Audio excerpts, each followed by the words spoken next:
Welcome back to the One Brick at a Time podcast. We took a couple weeks off, but we have exciting news. We've decided to take advantage of Alex's tremendous jawline and upload to YouTube now. We're going to have a YouTube page as well. Did you know, Alex, did you know that YouTube, if it broke off from Alphabet, would be worth $500 billion? That's a fun fact I learned the other day. Where'd you learn that? Sky Galloway's podcast. And if it broke off from what? From Alphabet. Google. Oh, wow. Yeah. So, it's good that we're putting the podcast on there because it's the number one streaming platform. Yeah. Or not, full stop. I want to see how many community guidelines we can break. Probably not a lot. I think we're pretty tame typically. Welcome to the show today, everybody. We're glad to be back. We took a break because we needed to. It was the holidays. Yeah. Some things did happen, though, so we're going to talk about those things. Most things we're not going to spend a lot of time on. There's a few topics that I want to hit and just make sure that we address. But what I want to talk about most of today will be the budget, right? So there's a lot to learn about how the budget process works, just generally, and we had a lot of excitement passing this most recent continuing resolution. What's a continuing resolution? You're gonna have to stay tuned to find out, man. And don't open up another tab and Google it. That's not what you should do at all. Alex, you have anything to say before we dive into it? Yeah, no, for today, like he said, we're going to be covering updates that happened over the holidays, just general things that you should hear about, keep it pretty brief. And the main goal for our episode today, really just to learn about how the budget process works, like he talked about, what that looked like in our most recent budget conversation in the U.S., and then what the fallout looked like from that, and kind of what questions or implications are now coming up based on what happened with the most current incoming administration. Beautiful. Did I get all that right? Beautiful. So let's start with number one, which is, and this kind of brings us full circle with our first episode, if you recall.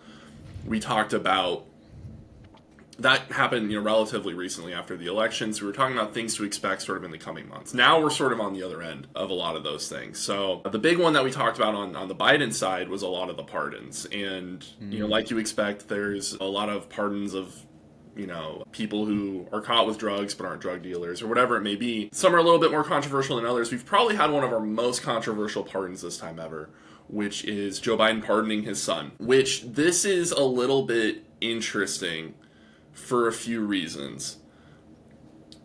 First, the pardon itself is kind of interesting. So not only did he pardon Hunter Biden of the gun charge and all of the things that he was actually in trouble for, he also kind of did this blanket pardon for other things not yet disclosed. So it's sort of if they find anything in the future, he's been preemptively pardoned. The reason for this is the good faith interpretation, is that the Trump Justice Department seems like it's going to be coming in with a lot of fire and fury, right?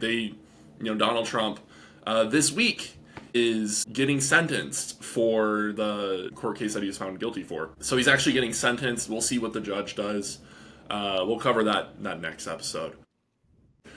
Trump team is going to be kind of fired up because they've had to deal with a lot of legal stuff recently. So the idea that I've seen that I kind of subscribe to is that Biden is trying to get Hunter preemptively out of the way of the Trump team, Justice Department digging into this, Hunter's past and finding anything weird. So he's just trying to get ahead of that, which I'm sort of sympathetic to.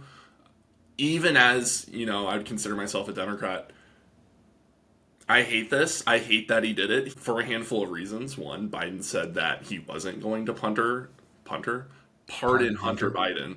I do that all the time. I know. Pardon Hunter Biden, and he did anyway. So that's just not good to break a promise. But on the other hand, I would bet any money that Trump is going to get impeached. If there's any chance that Democrats can pull it off, I don't know about what yet. It's just he got impeached 3 times the first time around. I'd say the odds are pretty good that there's going to be some legal shenanigans going on. And it gives Democrats no legs to stand on, saying that, Trump's not above the law, et cetera, when you have this Hunter Biden pardon kind of lingering in the background. Yeah. Any questions on that? That's all I really have to say about it, but I think it's important to just bring it up and get it out there. It's kind of I would say it's kind of scary, like the idea that you can be pardoned for crimes that you technically have not committed yet or are not. Or maybe never committed. Never committed. Right? Like that's the thing. Now he looks guilty even if he's done nothing. Exactly. Right? Like, It there's a makes lot. it all it says is like, I know he's guilty of this stuff. I'm hoping he doesn't get caught, but if he does, he's already in the clear. It's like Yeah. it is. So I think it's something that people really hate about our political system. And then, like you said, what it'll end up doing is giving. I always find that sometimes people who's on the left or the right, their job is just to point out hypocrisy in the other direction. And a lot of times Sure. they're both right, depending on what Right. they're pointing at. And now, all like you said, all it is just more fodder for the right to throw at the left, and less fodder for the left to throw at the right if they wanted to, which isn't always the like point of it all. But it is upsetting to see how once you get like near the end of a presidency, it really is just like cover your ass, don't worry about Yeah. like that's literally all it was. Yeah, it's weird. It's weird. I mean, and like I'll even say I don't think the charges against Hunter Biden are very good. I think you can say both in Hunter and Trump's case, particularly the case that Trump actually got convicted of, that if they were not Hunter Biden or Donald Trump or another, that they would not be facing charges for these things, right? Yeah. They both committed the crime, but in Trump's case, this is just something that people do. You talking about? It's like a weird. Are you talking about the case. like? This is Stormy Daniels' election fraud, okay, where okay. like it wasn't that he paid her hush money; it was like the way that she got paid. They didn't like report it correctly, like stuff that voters just really don't care about, right? Yeah, yeah. Um, And Hunter Biden, what did he get pardoned of that he was actually like? the thing he was actually probably going to go to jail. Yeah. But it was this. So he's got substance abuse issues in the past. Mm-hmm. And he had illegal possession of a firearm. If you're a felon or if you're, Yeah. in that situation, you're not supposed to own a gun, and he owned a gun. But again, this is one of those things that, like, most of the time when these cases get brought, that's not a charge that gets brought with it. It's just not worth, whoever the prosecution's time. Weird legal, political stuff. Like, in both instances, it was not great. But, yeah, anything else on Hunter before we... No, I think it is just like you said. It's just I don't know. It's a bad precedent, I think. Yeah. But I think some other stuff went on. Syria happened. Right. And I'm not going to talk a tremendous amount about that one now. This is more of a preview that we will get into Syria at some point. I would like to talk just generally about international relations. And I think the Syria case is a really good. There's a lot going on with it. So if I want to talk about, a handful of different topics in a sort of general education way, this will be a good way to do that. And it doesn't seem like anything's gonna like blow up anytime soon. But for now, just to make sure people who are listening can stay in the loop. Effectively what happened is out of nowhere, and I feel like I caused it, because in episode 1 or 2 I said something like nothing's exciting has happened in international relations. Because, both Ukraine and even Israel, Gaza have kind of both hit a, you kind of know what to expect at this point. Yeah. But Syria, yeah, it had kind of gone under everyone's radar. There was a handful of rebel forces there that have been fighting since, the Obama administration.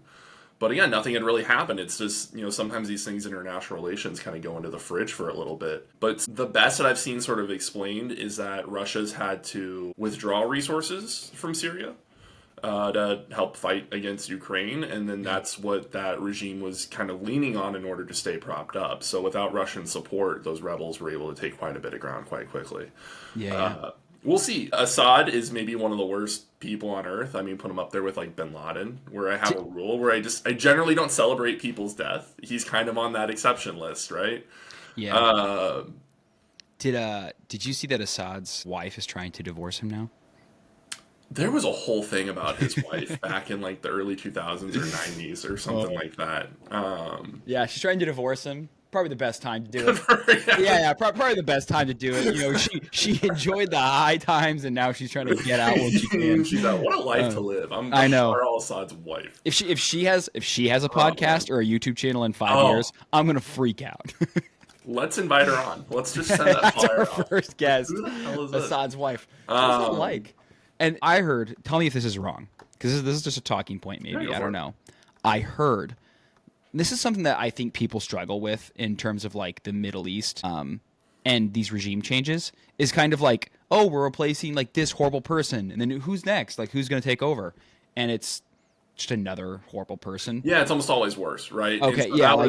that was where I was going to kind of lean into, right? Is all the people who have been, really no one's been paying attention to this, but everyone who kind of knows about these sorts of situations and sort of specialize in it are all holding their breath. This is an area where I actually agree with Donald Trump, which was like, Trump was like, this is really good that al-Assad got kicked out. We're not touching that situation with a 10-foot pole. And I'm like, you know what, Trump, I'll give you that one. There is no reason for the United States to get involved in this situation, right? Yeah.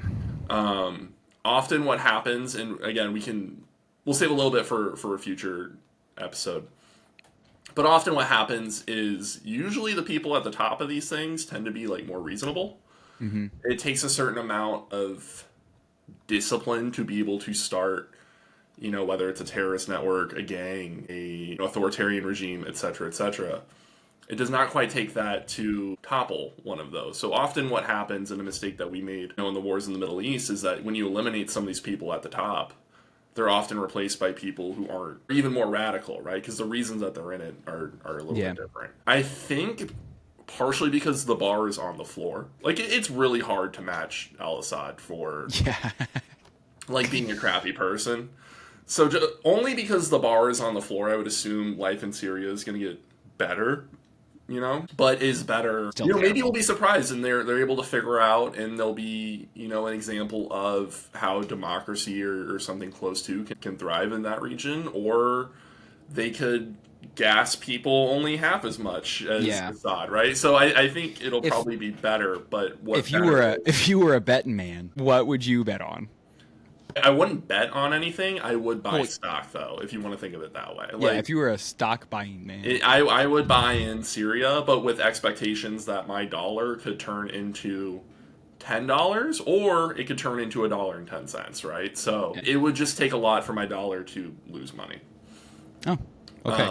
Would kind of be the way I'd sort just of because it was just so terrible before. Right, because the starting point's so low, right? Yeah. Okay. Some of the rebels who are sort of in power now, they've said some sort of promising things. They want to give women, more rights. And again, more rights doesn't mean all the rights, but it does mean, better, right? We're looking in terms of better, not necessarily good. So they've been saying kind of the right things, and we'll see. If they do try to take a democratic approach, the big sort of moment that you see democracies fall apart is after the second election, right? If the first election puts the original people in power, the next election that they lose and have to hand that power over to the other party, the transition is usually where it falls apart. Okay. Right? Speaking very broadly. Yeah. But that's usually what new democracies struggle with, is that, like, accepting that you lost. Right, yeah. Which is why this will be a great little transition. If you have questions on this, we can go back. But happy January 6th. That was another thing to look forward to. It happened without a hitch. No riots at the Capitol. The votes were confirmed. As far as I know, I don't know that it was unanimous, but it might have been 3 or 4 Democrats were like, no, we're not gonna. Whatever. That happens every time. Yeah. But yeah, super seamless. Yeah, I don't know. Any questions about Syria?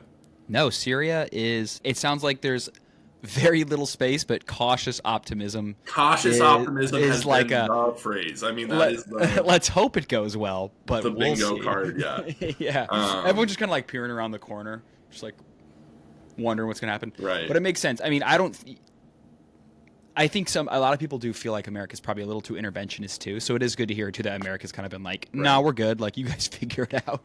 I would say maybe I'll backtrack on myself a little bit. If they take a couple of steps in the right direction, I could see us maybe being like, shooting a message in the DMs a little bit, because I am not isolationist at all. I'm much more globalist. I wouldn't say interventionist per se, but I would rather have a lot of friends. Yeah. Right? And I think if we could have another country in the Middle East that's not Saudi Arabia or Israel that we could operate in and out of and all that stuff, I think that might be a good thing. But again, at this point, no. Show me something first, right? Yeah. And let's make it stick for a year or two before I want to put money. All right. Money or soldiers. Here's fingers crossed for Syria. All right. Hey, fingers crossed for Syria, right? Yeah. That's a t-shirt. Right that is a good t-shirt. We'd sell out of those. January 6th did happen. Just very briefly, all that happened on January 6th is the votes went to Congress, and Congress said, yep, these votes are correct. Let's be very clear. Somebody could clip this. January 6th, 2024. That's all that happened. 2024. Yeah. That's all that happened. Which, like, for me, since January 6th, 2021, I have kind of, like, not celebrated it, but it is a day that, like, every year I look back on and I get a little bit sad and disappointed. And I'll sort of join the chorus of voices just to show what's scary is how not big of a deal it is. Still. You know what I mean? Like, probably since 9/11, that's maybe the worst attack on, like, the American government. Right? It's kind of hard to beat, like, flying a plane into the Pentagon, right? Like, forget the Twin Towers. But when you think about just things that we've lived through that'll end up in history books, you know, and how little people talk about it. It came up during the election, but it wasn't nearly as, you know, as big as you'd think. And it's crazy the amount of people that try to, like, kind of downplay it. And you can, you know, if you believe the election was stolen, you know, I disagree, but at least I can stretch myself to see how you ended up in that camp.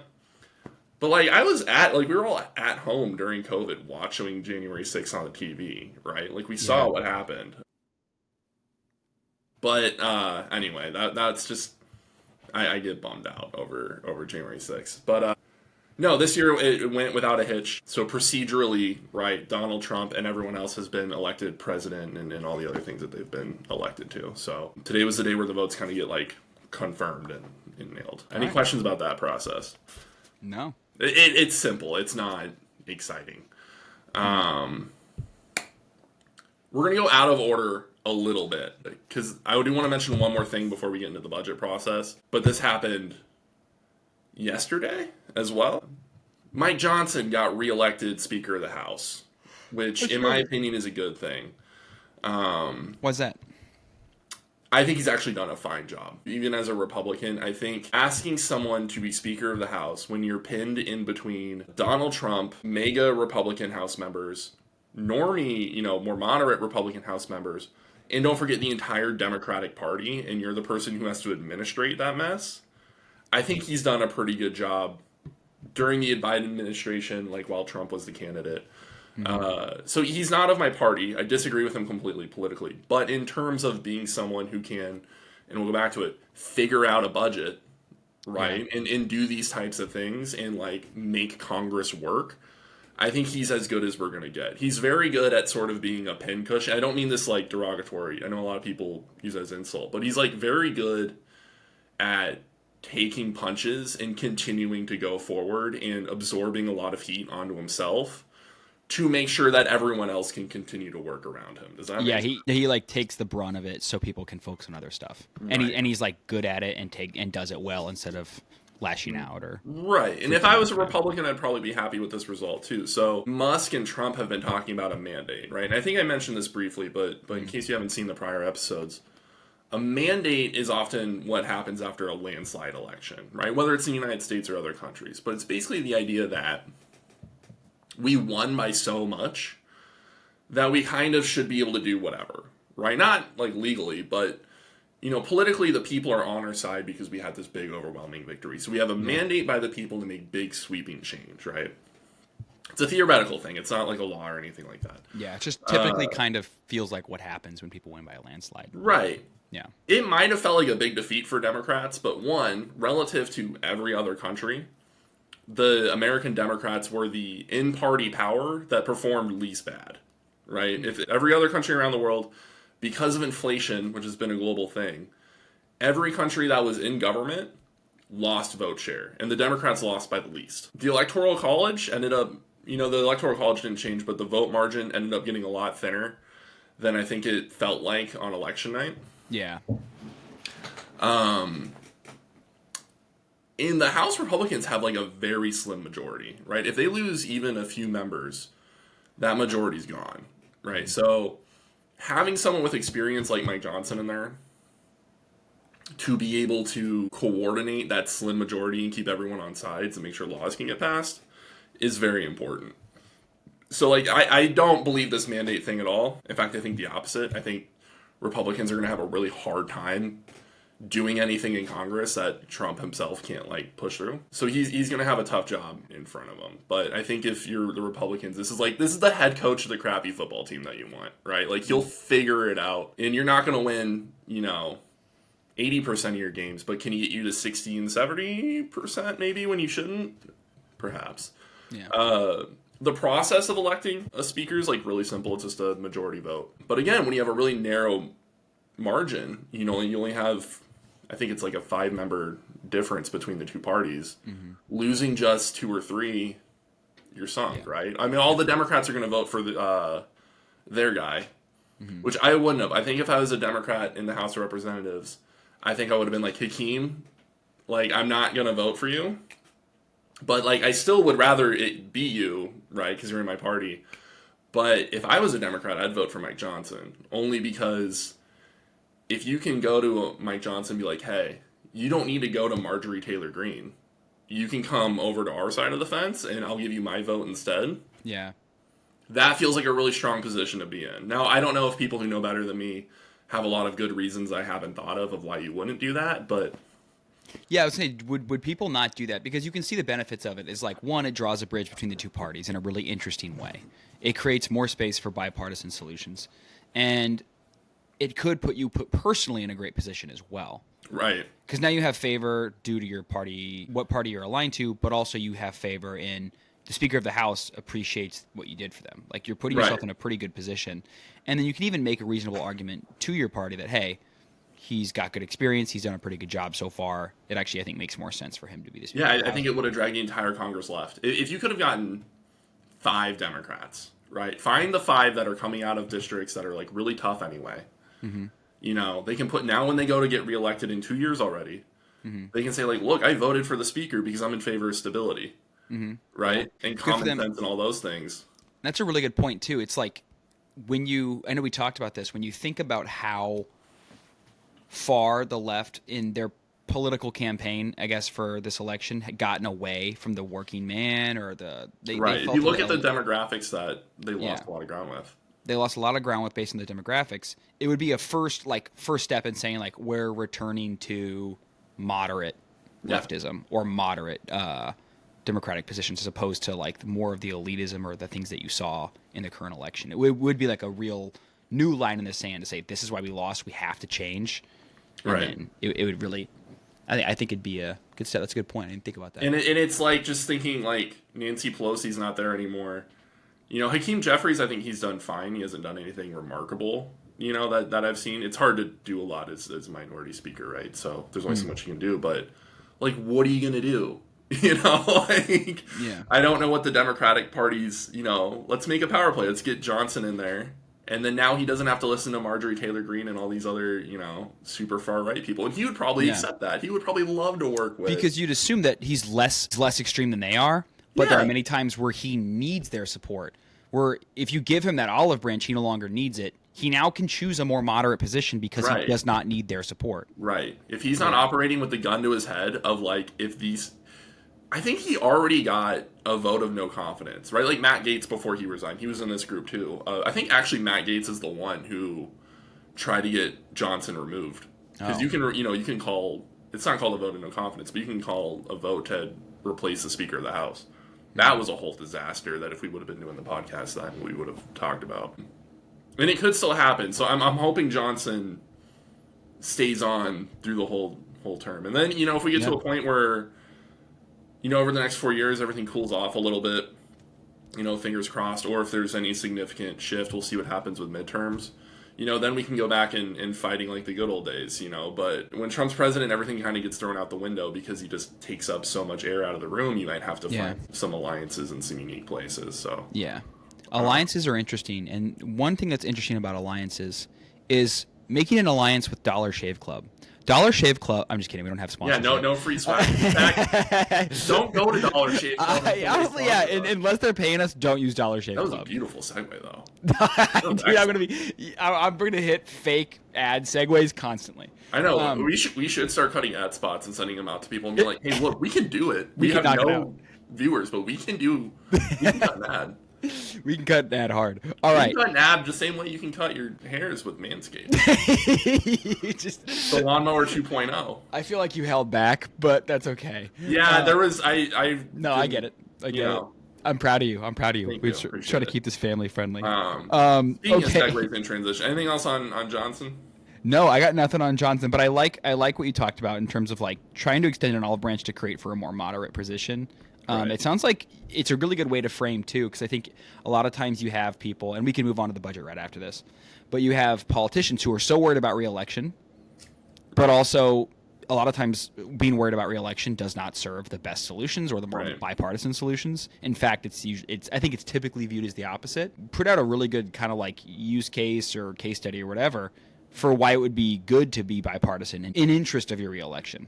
And I guess I'll speak to like why doesn't this happen more often, right? Is a lot of it is a ton of your funding, particularly if you've never been elected before, it's your first time running, comes from the party, right? Like if today I was like I want to run for House Representatives, the first call I have to make is the Democratic Party because they're the ones who like, oh, call this person, that person, that person for donations, right? The average person doesn't know like a campaign manager, right? Like you don't just go to the yellow pages and find that, right? But so the parties do have a lot of power there. I think money is starting to become, for the better, less of a signifier of success in politics. I think social media has made it easier to advertise cheaper. I think TV commercials are going way down in value. As much as it pains me, ground game going way down in value, right? Getting volunteers out there, that costs money. Whereas like going on 10 good podcasts costs very little and it's probably the best thing, the best thing you can do, right? Like One trip to Austin and you're good. Yeah, seriously. So like I think And it's free. You don't pay any money. Hopefully that gives some of these members of Congress a little bit, when you're not as beholden on the party for resources, you can kind of go your own way a little bit more, right? And you can kind of go against the grain and do that. But as of right now, there's still enough power within sort of the party that it's very hard for particularly more junior members of Congress just to kind of be like, we'll do it live, right? Yeah. All right, okay, budget. So let's Budget me. Today we're going to be covering, sorry to two interrupt. budgets, man. Today we're going to be covering initially just what the budget process looks like, what the most recent budget process looked like, and then any type of fallout, changes we didn't expect, and go from there. So to start. Yeah. This is, by the way, I do have an article up on the Substack. Oh, nice. Check out the Substack. It's in our link tree. On this topic specifically. So if you're like, Link tree. oh, what did they say in the podcast? And you don't want to like scroll back, just go read the thing, right? Yeah. Yeah, like, I find the budget process fascinating. This is like one of those nerdy political science things that I actually just really enjoy talking about. So how does the budget process start? Or what even is the budget? Why do we have one? I think a lot of people just see the spending and like the taxes, and then it just somehow it works out, right? Yeah. We're going to talk at the federal level. Your state budget looks very similar. Big difference between state and federal budgets that I just want to get out right away, or local. States are not allowed to go into debt, nor are cities. The only entity that's allowed to go into debt is the federal government. So are there states in debt? Are there states that are in debt? There might be some that are a little bit, but you can go into debt accidentally and just be like, oh crap, like this program ended up costing more than we thought. But then you need to have a plan to make that money back, right? Okay. You can't just have outstanding debt like the federal government does. Yeah. All of your books at the end of the year, at least hypothetically, need to balance. Okay, so everyone's cooking the books. Got it. No, they're not actually cooking the books. In fact, like a lot of states have surpluses. Iowa has $6 billion it's in a bank. Iowa, nice job. Yeah. Well, no, because we should be spending the money. Are they gaining a good interest on it?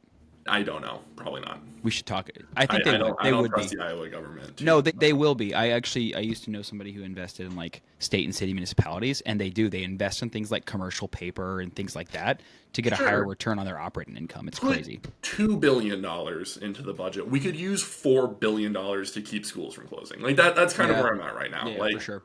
There are one-off expenses that we could pull from that pool that we just choose not to. Here nor there, but just your state has to balance the books. Federal government can go nuts, kind of. Here's how this process works And this is one of the few law areas that start with the president.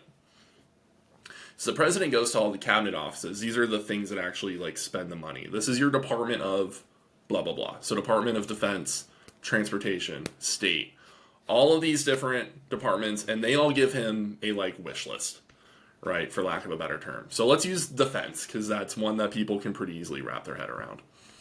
Defense is going to go to the different branches of the military, and they're going to say, we need 50 Abrams tanks. We want to be able to enlist this many more soldiers. And they're just going to, the biggest Excel sheet you've ever seen. And they're going to give that to the president. And the president's going to be like, we only need 25 tanks, or whatever it is, right? Mm-hmm. It's more complex than this, but I'm just using, you can wrap your head around buying a tank, right? And so they go back and forth a little bit. And then eventually they get to the point where the president has all of the different departments and everything that they want to spend money on.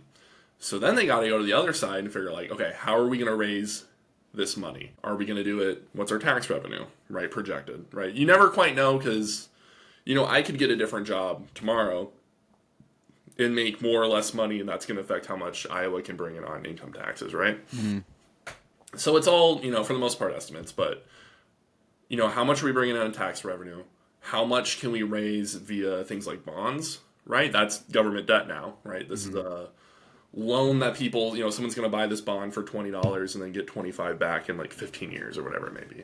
And all these different ways, how much do we have to spend? How much will we need to borrow, et cetera, et cetera. That bill goes to Congress. And Congress has to pass this thing. And this is where we hit the wall, right? Because then it's completely up to Congress where this thing goes from there until it gets back to the president's desk. And they get in there with a chainsaw and they go nuts. Usually the bill that comes back to the president, very different than the bill that they give to Congress. Do you have a question at this point? No, I'm curious. So for how often, so when you say go in with a chainsaw, I mean, they're just cutting everything. And is this a really typical process? And we'll get into how the process... Cutting and adding, right? Or even doing stuff of like where things are made. If we're doing something like transportation. We'll talk about some of these line items that ended up in this most recent sort of budget. We'll be going through each line item today. It's going to be a 17-hour podcast. That would... Okay, honestly, see just how much of a nerd... Strap would in. Be kind of fun to be like, look at the stuff the government actually spends money on, because it's not often what you would expect. But it's not only cutting things out, it's adding things in, right? Oh, in my state, we need a new bridge, so add that to the Department of Transportation, right? Like this type of thing. Yeah. Horse trading, all this stuff goes on. We almost never actually pass a budget. This thing almost never gets through Congress because we have this thing called the filibuster, right? Oh my God. So it can just always stall out in the Senate because it rarely ever gets 60 votes because these things are such massive bills that it's very hard to get a supermajority to like pass a budget properly, right? Mm-hmm. So what you usually get, and aren't you glad you're stuck around in the video, a continuing resolution. Right? Yes, let's go. And what this is every budget expires. And that's when you get a government shutdown. So the budget is always from, January, 7th, 2025 to, let's say, August 15th, 2025, right? So we know how much money we have to spend from today until August 15th. If August 16th comes and we don't have a plan on how to spend money, that means the government has no authorization to spend money, and the government shuts down. Mm-hmm. Which means basically everyone except for like the military and, police departments and stuff like that, like proper essential workers. If we need them, they stay working. They don't get paid in that time period. And anyone who's non-essential, think like a national park workers, right, is like a really easy example to think of. They go home and they don't work at all. So in some situations, they're just out those hours and we'll never recoup that. They might get a nice little staycation, but most people would rather work and earn money. Yeah. Or they'll furlough it. Almost always in these situations, the government will get these individuals on the back end. But if you're in Congress and this deadline just so happens to be like the week before Christmas, Oh, yeah. You don't want to shut down the government, right? As everyone's about to travel and all your government workers are going to go see their family and do all these things, right? So let's zoom towards, I believe it was the Wednesday. Let me just finish off on continuing resolutions. These kick the can down the road, and they basically say, we're just going to take whatever the budget we had last time, maybe make a couple tweaks, but we're going to extend that budget until another date. And so there's always this like Old West showdown of who's going to blink first. Because they like to bring it right up to that deadline and like almost shut down the government to try to use it as like a bargaining chip. And then we always end up just with a continuing resolution anyway. I feel like I hear about a government shutdown every time. Yeah. Every time. They love to bring it down to the wire. Everyone panics and everyone's like, he's going to shut down, or whoever's going to shut down the government. I'm like, I hear this every time. Yeah, no, it gets old. It's gotten old. And I'm not even that old yet. The government has shut down in our lifetime. It happened. It has. Yeah, I remember. But it's like, I hear it every time. But, so let's rewind, like, it feels like months ago. It was like 3 weeks ago. The Wednesday before Christmas, right? This was actually going to be one of the smoothest continuing resolutions ever, right? Because remember, and this is a point I bring up a lot, politicians are real people just like you and me. Where is your mind the week before Christmas? Particularly in between, like, an election that happened. Some of these is like the last meaningful thing that they're going to do in Congress, right? I have to go get gifts. I forgot to get my mother-in-law Exactly. something. This is where their head's at, right? They're sitting there thinking like... She's going to hate that scarf. That looks like crap. Right. Yeah, all that stuff. So they're getting plane tickets back home. Yeah, You know, they're trying to get out of the office a little early. You know, it's this type of thing. And then when Elon Musk fires off a tweet, right? Gosh. Says this budget's terrible. We got to redo everything. That we're spending way too much money.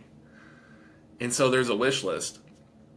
And then Trump piles on, too. He's like, we are going to primary every Republican that doesn't vote to get rid of the debt ceiling. What's the debt ceiling? I'm glad you asked what the debt ceiling was. We cannot just keep borrowing money. There is this, like, kind of arbitrary line that we do keep moving. That's like, this is the most amount of money the government can borrow. Yeah. Right? And we just keep moving it up. So in some ways, it's like if we got rid of it, kind of who cares? Yeah. But it at least like forces you to look at your negative bank balance every now and again and address it. Yep. And so Trump's like, we're going to get rid of it altogether. He's not even president yet, right? And he's like, we're going to get rid of this. Amazing. If you don't vote to get rid of the debt ceiling, I'm going to primary you. Can he do that? Primary someone? Yeah, like what he can find a primary. Yeah, in any state. Like if you're Don Bacon, right, Nebraska District 2. Oh yeah. And you're like, Don Bacon actually is pretty good about being like his own person and not. Just I actually met him. He was nice. Yeah, you know, I don't know anything about his policy that well or nothing, but I have met him. He's a nice guy. One of me wants a Democrat to win in Nebraska too, because we always vote for presidential Democrats. It's just at the House level we keep voting for Don Bacon, and the problem is I think he's actually good at his job. He's not jumping up and down. One thing I'll say about Don Bacon, I was at a bar. Again, I don't know him. I've met him one time, but he was doing like a campaign thing. You could tell he was doing some groundwork. You know, right. He's in mode. Yeah, he's in the mode. He's doing his thing. He was definitely a politician, but I will say he stopped. He shook my hand, and he did talk to me for like 15 minutes. Yeah, he's legit. Like he showed interest, he paid attention, and he wasn't like, "Oh, good to see you, nice to meet you," and then walked away. He took like 15 minutes to just stand there and talk to me. And I was like, "Okay, that's cool." Like I think it's rare. So, yeah. I want a Democrat to win that seat. Part of it's the Democrats keep running. Tony Vargas was okay. Kerry Eastman's awful. But let's say we're Don Bacon, right? Trump can't fully like go find somebody and be like, let's say, just because it's someone I know, who's the mayor? Gene Stothert. He's like, Gene Stothert, I want you in the House of Representatives. He can fund and, push her to run for office in a Republican primary against Don Bacon. And so now not only does he have to fight off whatever Democrat in a pretty tough district, but now he's also got to fight off this challenge from his right, too. Yeah. So you can't do it. When you say he's going to primary someone, though, does that mean he can call a primary or just wait till the next cycle? And the next cycle. Okay, that's what I thought. No, he can't just immediately run a vote. No. That's crazy. Yeah, no. You would have to wait till the next one. But point being, normally parties don't do that. If you have someone in the seat, you leave them in the seat, barring they do something properly indefensible. So Trump says we're going to primary everyone who doesn't vote to eliminate the debt ceiling. People are pissed, right? They're ready to go home. Help me clarify. When you say eliminate the debt ceiling, do you mean get rid of the barrier? Yeah, we no longer have to keep moving it up. We can just whatever Go past it. Right. Yeah. Which again, it's kind of arbitrary anyway. We kind of figure out how much debt we need. What would be the and then benefit make or that the debt ceiling. issue of doing that? It's not. It's just a weird place to spend political energy. You're like, why die on this hill? Right, exactly. Okay. Yeah. And again, I think there is some at least symbolic reasons to continue to at least face, look into your bank account, right? And see how much money you're actually spending. Oh man, everyone was mad. So they go back to the drawing board and they put together this way more aggressive budget, right? Like very Trump friendly. It's a lot of the things that he specifically asked for, and this thing gets annihilated on the floor. Because effectively what happens, everyone's trying to get this CR done quietly, but then Musk and Trump bring a lot of attention to it. So now they at least have to put on a show of having to go and, try something else. So Johnson, it's like, God damn it. So I felt bad for him because he's like, what is he supposed to do? So they put together this other bill, and I don't know, there's a lot about like how the bill was like physically shorter. Bill length does not matter. I don't know why this is a talking point. Like, they're like, well, it's now only 72 pages. It's like, great, I'm not going to read it whether it was 72 or 1,000. That's your job. So what are we paying you for? I'm curious. I'm trying to be devil's advocate here. Is the goal to try to increase transparency to the American people? No. Okay. Oh, you're like, if the bill was only 72 pages, people would actually read it? They would give a crap more about what the government's spending their money on. It is written in such legalese that okay. Yeah, nothing. So they took the sort of pre-agreed upon CR off the table, and then they put up on Thursday. The deadline's Friday night, midnight Friday. Government shutdown, right? If they can't get anything in by then. So Thursday they bring the second bill to the table. And it just gets massacred. I mean, there's no choice. No one really expected it to pass. But now you've got, like, the Marjorie Taylor Greens and stuff like that. I just use her as my, like... She's the one I think of when I think of, like, the hard mega Republicans. Because she's the loudest about it. And so she's on, she votes for it. But, that bill fails. And it was a huge own goal by Republicans. Because they end up having to come to the table on Friday... Now they're in a situation where they need Democrat votes in order to pass this thing. So they had a CR that was like, we'll call that like at 0. They come to the table with a Republican, sort of +5 bill. And then on Friday they have to bring in this bill that has now a whole bunch of Democratic add-ons because they need Democrat support to do this. Yeah. And so with one tweet, I fully blame Elon Musk for this, and this is why like experience is important when you're involving people in politics. Yeah. He could have just not tweeted, and Republicans would have had a much bigger bill. We still have a debt ceiling that never got eliminated, and that's because a lot of Republican holdouts. I mean, Republicans. There still are Republicans, believe it or don't, who care about the deficit. Yeah. And they're like, no way are we getting rid of the debt ceiling. Now we've got additional Ukraine funding. Which, they're like been adamantly against. Right. Now we've got additional disaster relief funding, which sounds like, why is that a lot of the hurricane damage in the South was covered by, like, states have storm insurance. So hypothetically, there should be enough money to, like, deal with this. So they didn't need extra money from the federal government. So me being sort of a devil's advocate for some Republicans who voted against it, that's why. It's because they felt like it was covered. They didn't need to add extra money to it. So they're not bad people. Like, I just want to put that out there. So extra disaster funding, extra funding for the bridge in Baltimore, which again should have been insured. Yeah. Who provides insurance to cities? I don't know. Probably Allstate. Like, I don't know. I gotta assume it's not that different. I love the idea of like a governor or a mayor being like, you know what? I really love the State Farm commercials. Yeah, I was calling.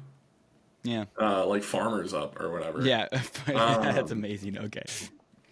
I mean, they're the only ones who I can think of that have the capital to cover a bridge. You know. So a whole bunch of extra money for Democrats that just like didn't need to happen. All because, we had to go back to the drawing board and try to put this thing together, and that pushed us to the 11th hour. That's so funny. If this is like how the Trump administration is going to go, like, buckle up, because on one hand, like, I don't. Those aren't really issues that I care a lot about. One thing, there was like a cancer research thing that got through that otherwise wouldn't have. That everyone seemed pretty excited about. So cool.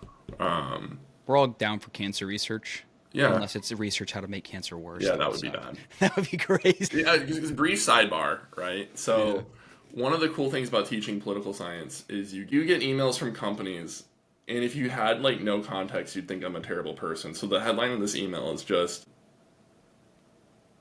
Jumpstart 2025 with this human trafficking text, which makes it sound like a guide to how to traffic people. What is I'm not interested in. And to be clear, the book is about human trafficking and then like how to learn about it.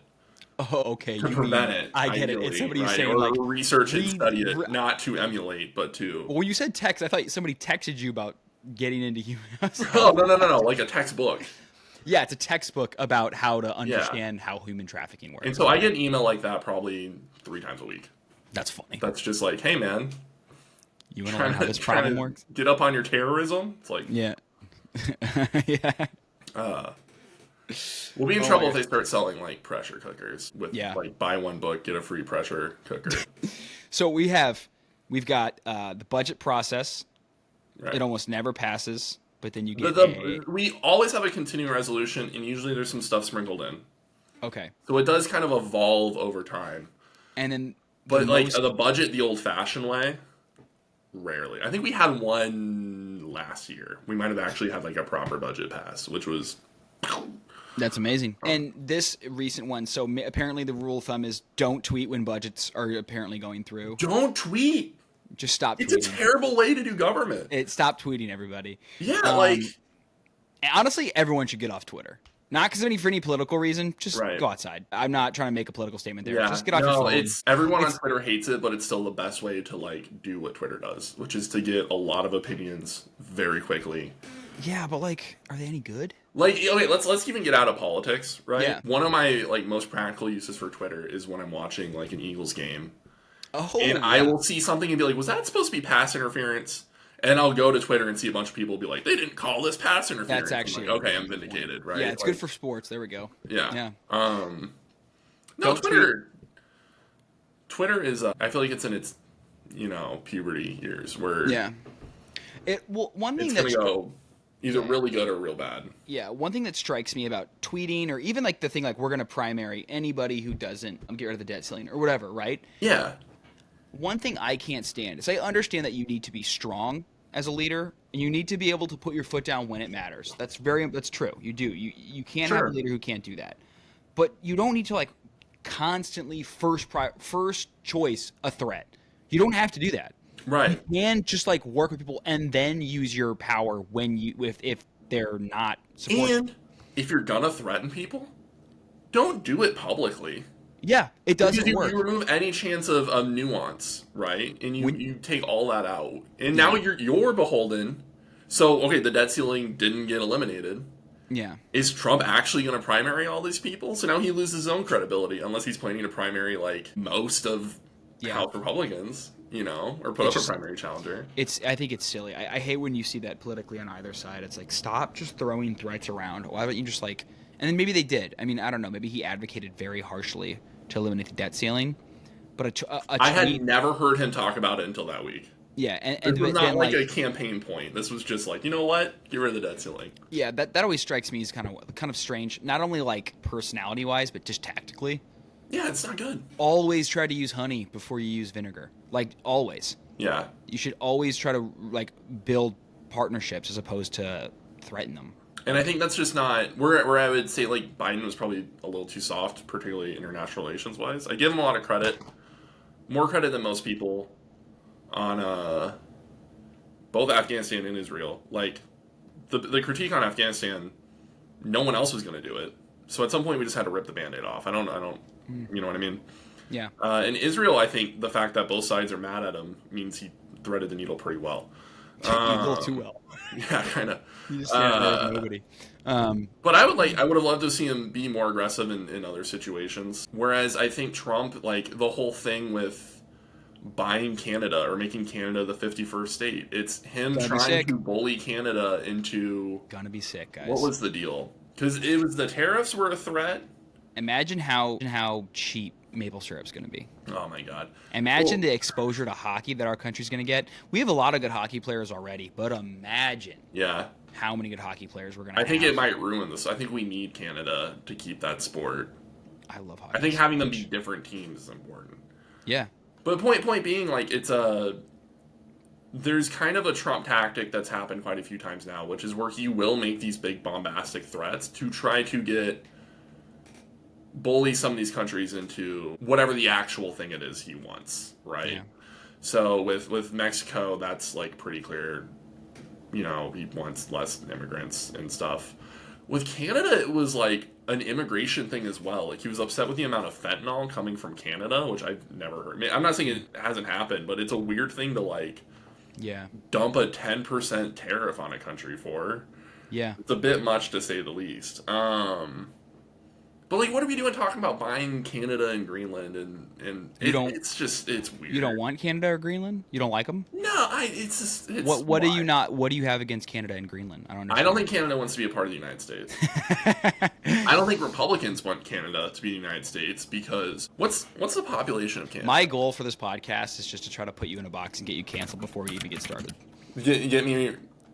I'm pretty good at staying out of it. In fact, I'm No, pretty you are. good. You've been exposed to politics long enough. You're very. Oh, I've been exposed to you long enough. Our friends are the best gaslighters. Okay, 40 million people live in Canada.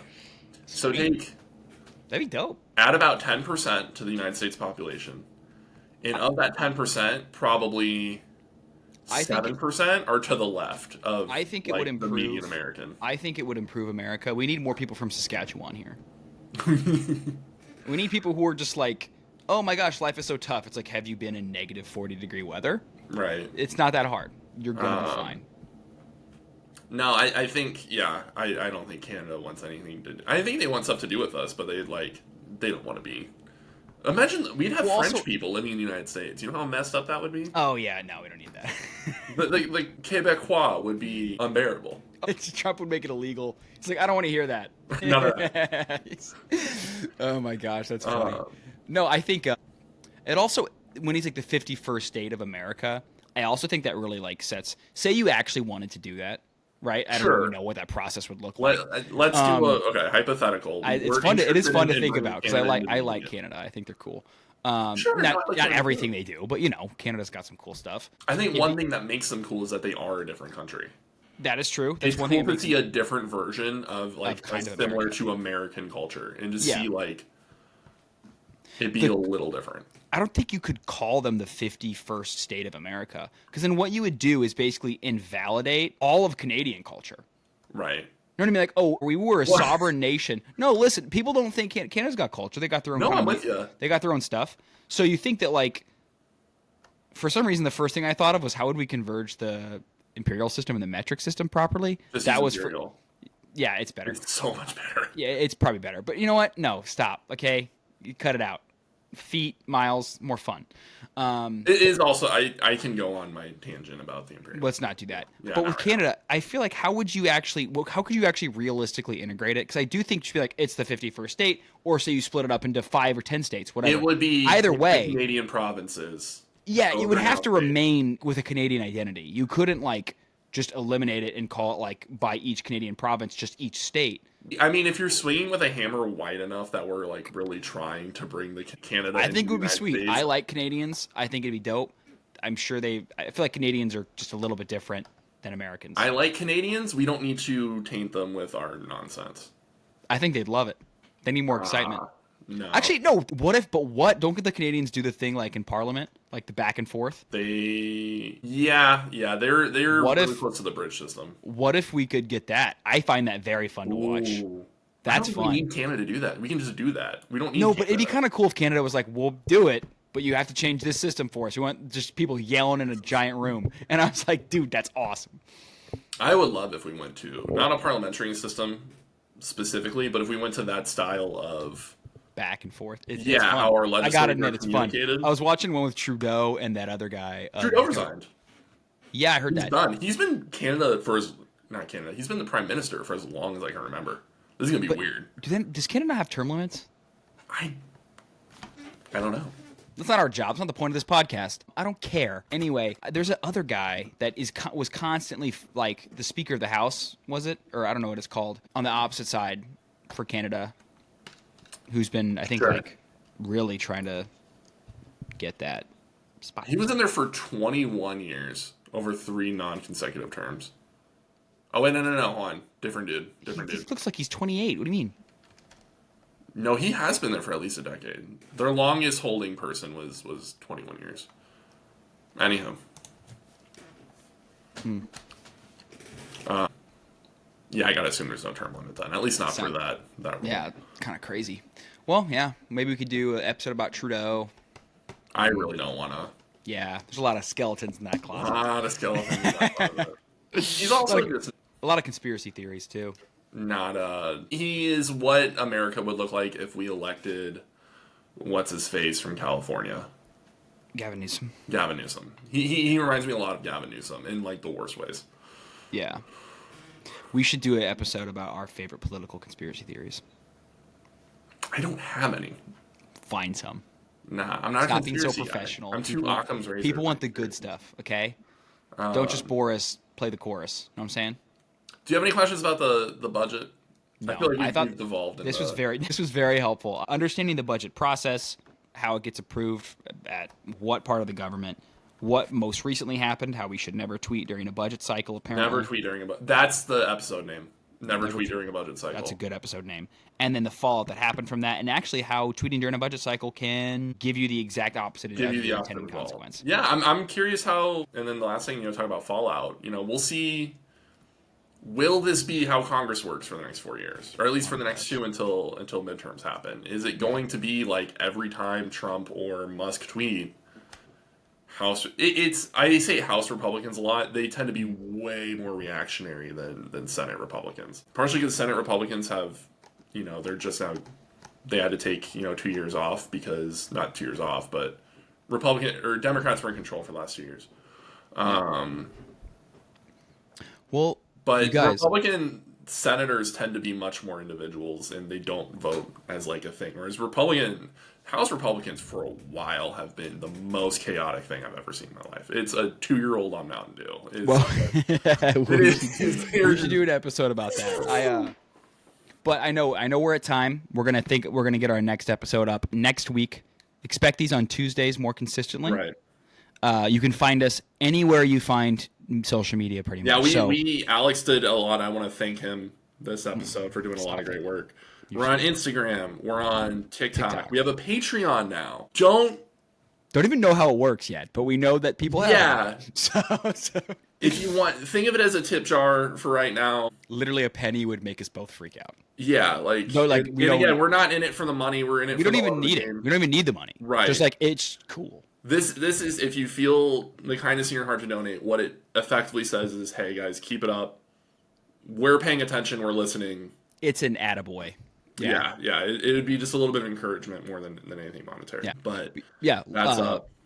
Instagram, Patreon, TikTok, YouTube, XTube, Rumble. No, the last two were not true. But no. I'm trying to think of any niche streaming service. Find us on there and stay tuned next week for our next episode. Yeah. Oh, Spotify. Did we say Spotify? We did not say the number one listening platform. Spotify. The original two that we've always found. Yep, Spotify. And lastly, I didn't say, check out Xavier's Substack. He's a very good writer. He fits a lot of great information in a very brief and concise, easy to read. He's a great writer. Check it out. I do what I do. Thanks, y'all. All right. Bye. Bye.